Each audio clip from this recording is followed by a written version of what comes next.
I want to show you two of my favorite homemade dressings, a balsamic vinaigrette and a creamy ginger dressing inspired by the sushi restaurants. I prefer these because they're free from seed oils found in most commercial dressings. They're simple, quick, healthy, and super tasty. For the full ingredient list, check the description box below, but enough talking, let's get cooking. So let's start off with the tried and true balsamic vinaigrette. I like to make this right inside the jar. A lot of these jars have measurements right on them, so it makes it really easy to figure out how much oil and vinegar to put inside. So we can use any of the measurements on here because the ratio that I like for a vinaigrette is 2 parts oil to 1 part vinegar. So we're gonna put 4 ounces of oil and we're gonna put an additional 2 of the vinegar. We'll start off with getting our oil in there, and I'm just using an extra virgin olive oil.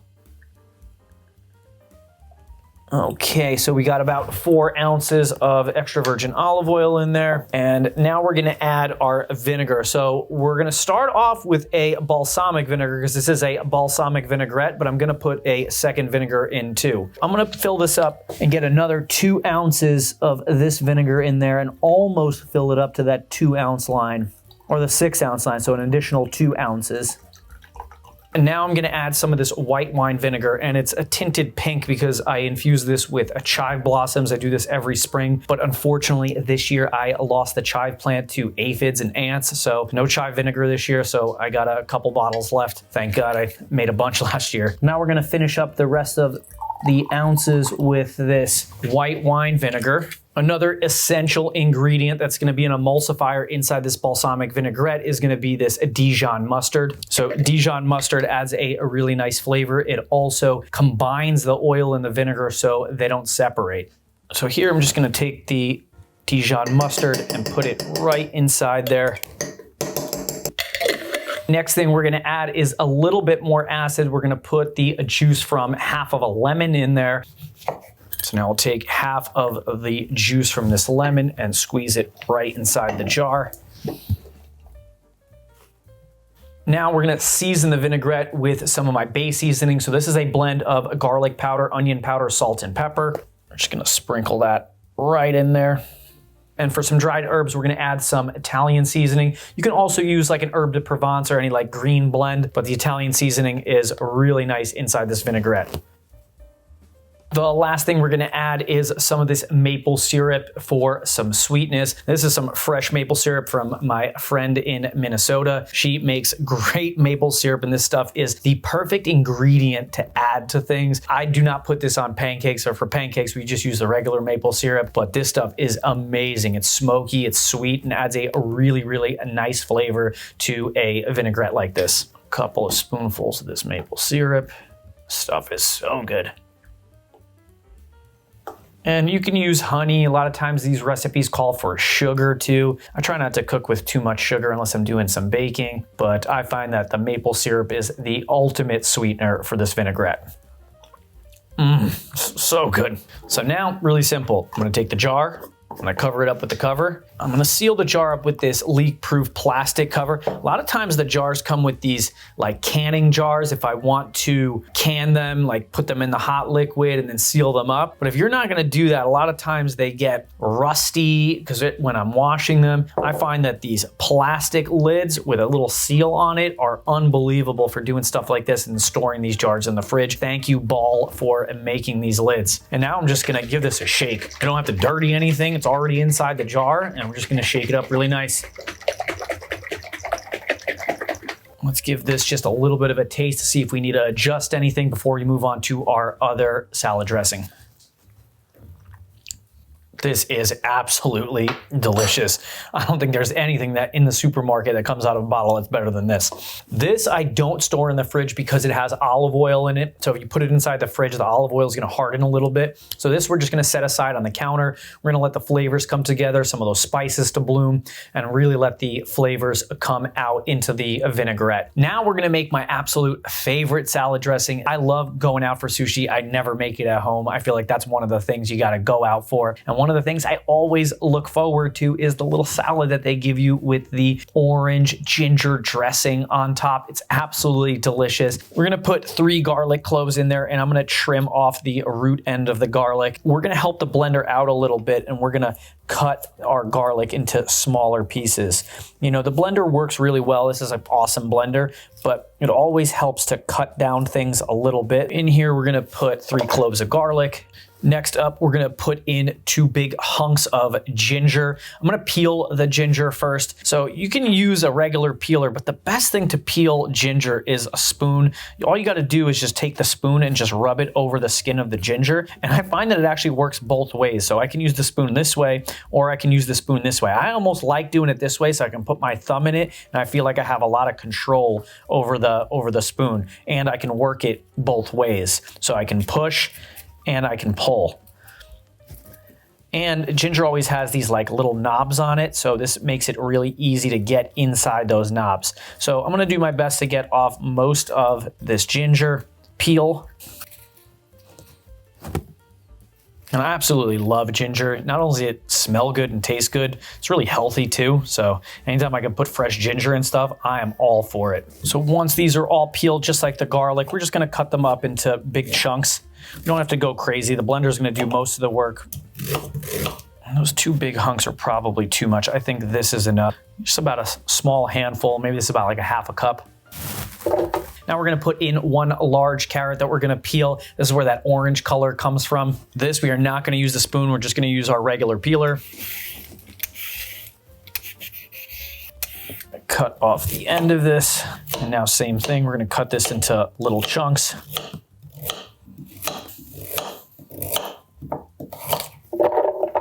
Now we're gonna peel and cut 2 apples. Probably don't need both apples. We probably do like 1.5, but this one's got a little bruise on it, so we're gonna cut around it. This would be perfect use for apples that may not be the prettiest. Let me show you how I like to cut the apple. So the first thing I like to do is I like to peel it while it's whole, and I'll just use my regular peeler.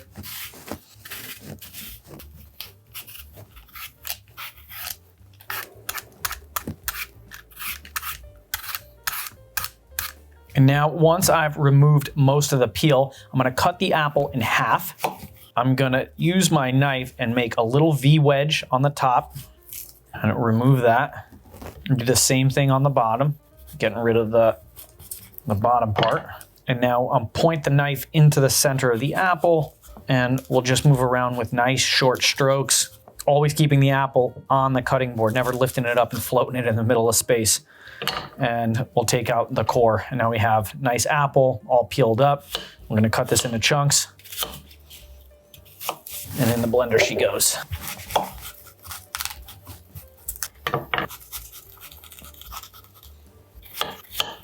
A little healthy chef snack. So now let's start adding some liquids. We're gonna start off with about a half a cup of this rice wine vinegar. We're also gonna add a half a cup of olive oil.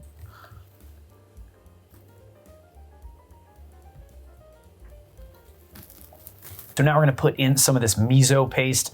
This stuff is absolutely amazing. It adds a great umami flavor for everything. You could use any color miso here. I have the red miso. So nice big spoonful of that right inside. Now we're gonna put in a little sesame oil.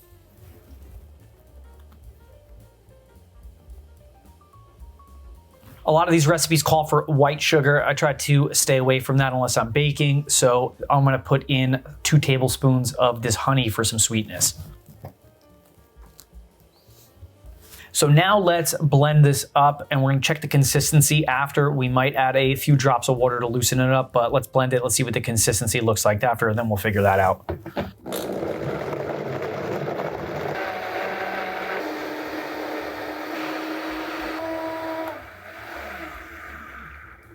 So this looks nice and smooth, and I actually like the consistency of this. I don't think we're gonna add any water to this one. Sometimes I do. So now we're gonna put this in one of these jars. It'll probably be 2 jars.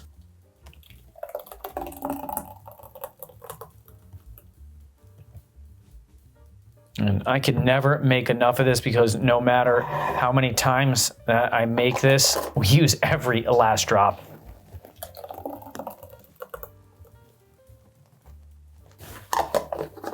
So unlike the balsamic vinaigrette, we're gonna put this in the fridge. I think this dressing is best when it's cold, so we're gonna let this cool down before we put it on top of our salad. So now let's cut our components for a salad. We're gonna go really simple, so we're going tomato, cucumber, red onion, and carrot. Let me show you how I like to cut these for a salad. I think little tomatoes are the perfect tomato for salads. It's why they exist. You just gotta slice them in half, and it's the perfect little tomato for every bite. Big tomatoes you could put in a salad, but I think those are better for sandwiches and, you know, caprese salads and things like that. So I'm just gonna slice these little tomatoes in half. And I do not advocate doing the lid slicing technique. You know, all these tomatoes are different sizes and it would be a nightmare to try to get them in half. Some things just take time. This is one of them that I still have not found a hack that actually works. The only hack you probably could do is maybe line them up 2 at a time, but I don't think that saves any time because it takes time to line them up. And if I cut up too many, that's okay. I'll just throw them in the fridge and then I'll have components for a salad ready to go whenever I want it. That's the beauty about salad. You set up all your ingredients and then they are just ready to go. All you gotta do is put them in the bowl. So next up, we're gonna put a little thin sliced red onion.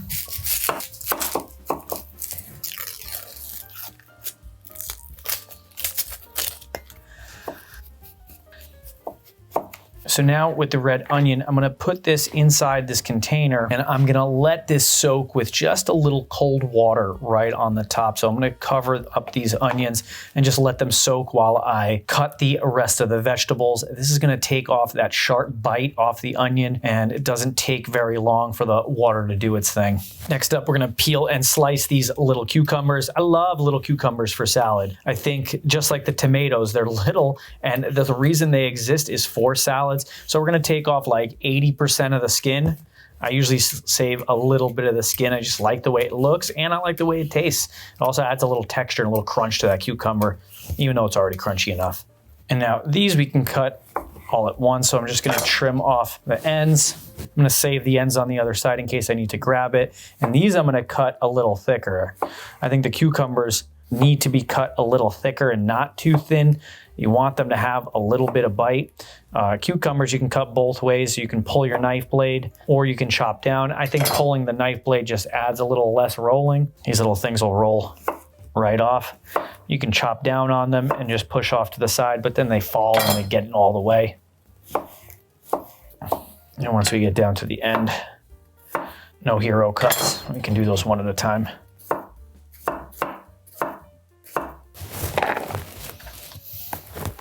And these are just the usual suspects that you see inside of a salad, but you know, feel free to add whatever it is that you like inside salads. These dressings are universal. This is just my go-to basic salad.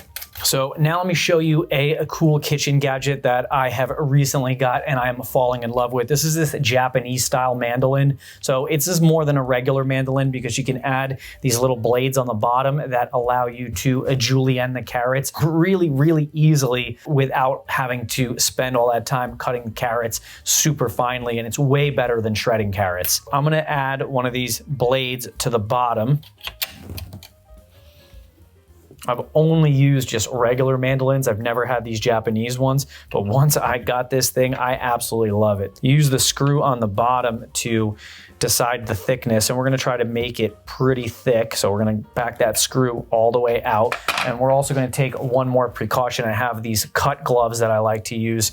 So I put this glove on and then it makes the mandolin far safer to use because this thing is super dangerous. This thing will take your fingertip right off, but with these cut gloves, I can touch the blade and it's not gonna backfire on me. Now with a little bit of downward pressure, and I like to hold the mandolin up against my chest just to make it nice and solid, I'll start cutting straight down. And I like to hold the carrot on a little bit of an angle just so we get a little longer cuts. And now look how easy this took the carrot and turned it into these little tiny little matchsticks. I mean, this is so easy and so amazing. These are one of the things that I wonder why I haven't been using this the whole time, but these are perfect for salads. And if you don't have a Japanese mandolin or a cut glove, get one. So now let's try these salad dressings now that they've had the time for the flavors to develop in them, that this one's been sitting in the fridge and this one on the counter. So first, let's start off with the balsamic vinaigrette. So we're gonna use a nice green leaf lettuce. I love this lettuce because it's got plenty of curls and ridges in it to grab the dressing. It's super crunchy and it doesn't get really soggy when it's soaked with the salad dressing. A key when you're using vinaigrette-based salad dressings is dress the lettuce and then assemble the salad. Don't just pour it on top. It's too thin of a dressing and it's just gonna fall right to the bottom. So what we're gonna do is we're gonna take a handful of this lettuce, we're gonna put this inside this bowl, we're gonna give our dressing a nice little shake. We'll take a couple of spoonfuls of the dressing, and you can see that the dressing is very thin. It's not a thick dressing. So here I like to take the dressing and pour it over the top with a little bit of a spoon and spread it out. And now you can take your hand or a spoon, and we're just gonna give the salad a light coat with the dressing to make sure that it's all well coated before it goes inside the salad bowl. So now we're gonna take our salad, we can put it inside our bowl. Most of the dressing is on the greens and not on the bottom of the bowl. So now we'll build our salad. Some red onions.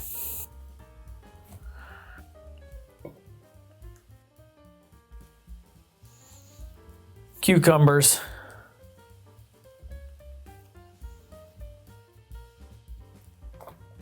And some of these matchstick carrots. So now let's see how we did. We'll get a little bit of each one of these vegetables on one bite. And remember, only the lettuce is dressed, so you want to make sure that you're eating the lettuce. This is how I like to assemble my salads, and I really think it makes the best type of salad when you're making vinaigrettes. Who doesn't love salads? Because salads get such a bad rap. Everybody thinks a salad, you're like dieting. But when it's dressed in a beautiful vinaigrette like this, this is delicious. It's got this nice vinegar kick to it. This is absolutely delicious and better than anything that you can buy in a bottle in a store. And all of the ingredients that we use in this salad, in the salad dressing, I have on hand all the time. So all I gotta do is pick up a box of greens and I can make this salad in no time.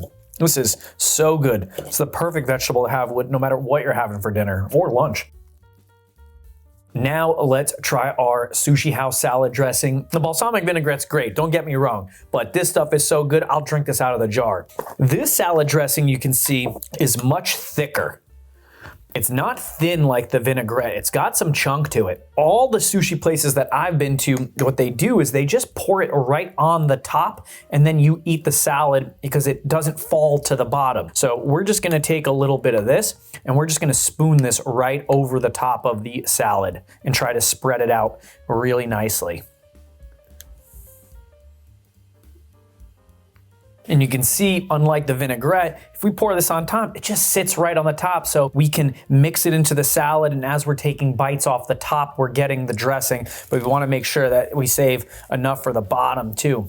So let's get a little bit of this dressing on top of the greens. And get some of that carrot in there, some of the tomato. I am really excited to try this. The flavors in this are unreal, and how spot on this dressing is to an authentic sushi house restaurant salad dressing.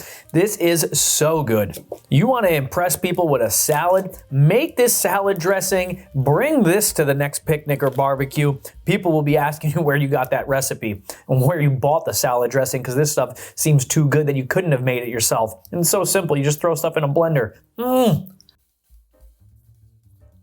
I'm an absolute ginger nut, and the amount of ginger that's coming through here, the sweetness of the apple, it's so fresh, so delicious, so vibrant. I could pour this on anything and enjoy salad all day, every day. With these dressings, you'll be unstoppable in your salad game. If you want to even get that a little further, check out my Big Mac salad. That is an awesome salad. It tastes so good, it's like a little burger in a bowl. You won't believe it's an actual salad. I'll see you there. Thanks.